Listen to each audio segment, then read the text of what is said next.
Assalamualaikum warahmatullahi wabarakatuh. Selamat siang dan salam sejahtera untuk kita semuanya. Perkenalkan, nama saya Sendi Maftalia Fadilni. Saya perwakilan dari kelompok 12. Sebelumnya saya ingin berterima kasih kepada Profesor Dr. Hajah Hasnah Fauzah, ARM Hum, dan rekan-rekan sekalian yang telah mengizinkan saya untuk mempresentasikan materi saya, yaitu psikolinguistik pada bagian gangguan berbahasa. Nah, apa sih gangguan berbahasa itu? Gangguan berbahasa secara garis besar dibagi menjadi dua faktor. Yang pertama adalah gangguan akibat faktor medis, dan yang kedua adalah gangguan akibat faktor lingkungan sosial. Lalu bagaimana dengan pengertiannya? Gangguan akibat faktor medis atau kelainan medis, di mana gangguan ini disebabkan karena adanya kelainan fungsi otak dan alat-alat berbicara lainnya. Menurut medis, diucapkan oleh Siddhartha pada tahun 1984, gangguan berbahasa ini terbagi menjadi 3. Yang pertama adalah gangguan berbicara, yang kedua adalah gangguan berbahasa, dan yang ketiga adalah gangguan berpikir. Sedangkan faktor akibat lingkungan sosial, di mana kehidupan lingkungan masyarakatnya tidak alamiah manusia, seperti terisolasi atau terselisih dari lingkungan masyarakat manusia yang sewajarnya.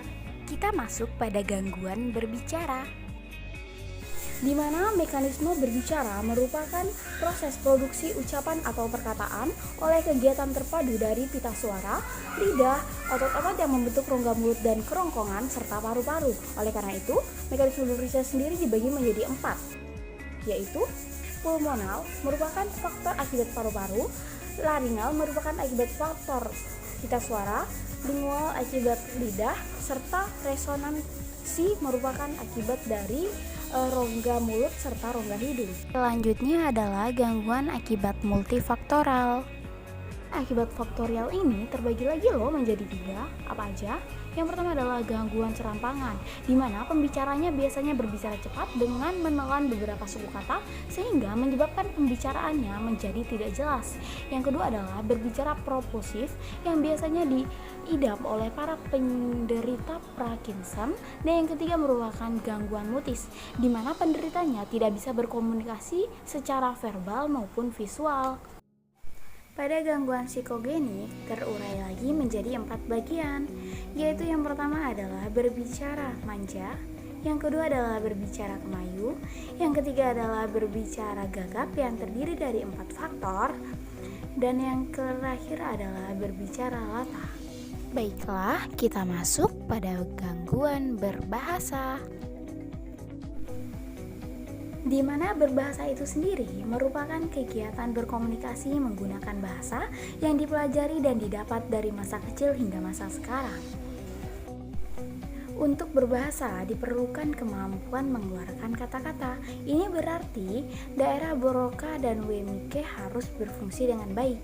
Kerusakan pada kedua daerah tersebut menyebabkan terjadinya gangguan berbahasa yang disebut afasia, di mana afasia ini terdiri dari afasia motorik dan afasia sensorik.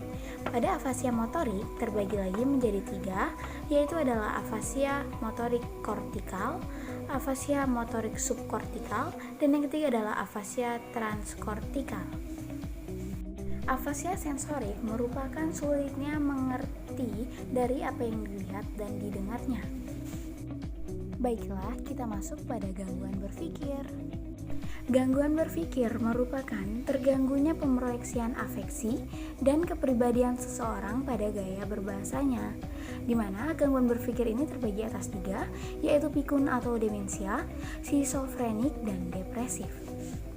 Pada gangguan ekspresif verbal, yang pertama adalah pikun, yaitu penurunan daya ingat seseorang per harinya. Yang kedua adalah skizofrenik, di mana penderitanya sering mengucapkan word salad atau penggunaan bahasa yang kurang dimengerti. Dan yang ketiga adalah depresif, di mana penderitanya memproyeksikan kejiwaannya menggunakan bahasa yang verbal. Selanjutnya adalah gangguan akibat lingkungan sosial. Yang terakhir adalah akibat faktor lingkungan sosial, di mana lingkungan kehidupannya tidak alamiah manusia.